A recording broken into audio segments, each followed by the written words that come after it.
I'm Matt Lucas with the Open Mat. Today I'm going to show you a couple variations of yoga poses that we can actually bring into the martial arts world and show how there is a definite relationship between yoga and martial arts. Some people say that one of the stories of how Kung Fu came around was a guy from India came and walked to China and sat in a cave for 9 years and did these poses to keep you strong while meditating for a long time. So a lot of this work, really, if I'm in a pose, is to find my structure, it's to find my balance, it's to find my breathing.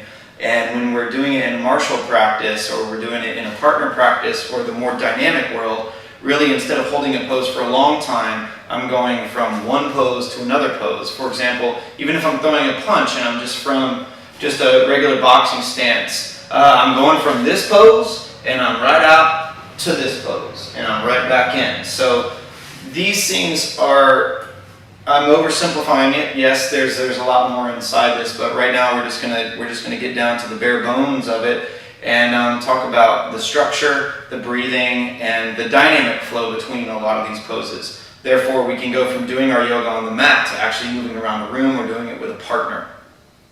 I think it's very important to first understand that martial arts is self-defense. Yoga is self-defense. One of them is taking care of your body, knowing that if we are healthy and strong, we're less susceptible to disease and pain and joint deficiencies. The other thing about that, and that is the first line of self-defense. If you're not healthy, then you're hurting yourself. I don't care how hard you can punch.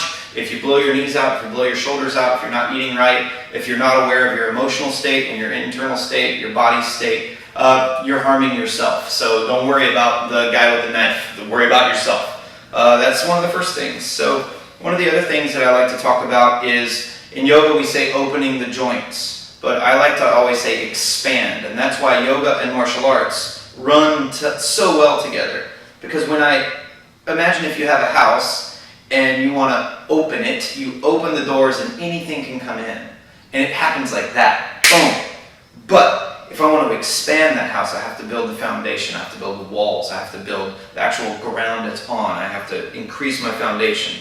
Just like in my body, if I want to expand my body, I need to increase my strength, my flexibility, my breathing, my awareness. Everything has to grow together. So this is a very good metaphor, I guess, for understanding why we want to bring our stillness and our slow yoga practices into some of the more dynamic range of martial practice, and then we bring it from the big moves into smaller moves.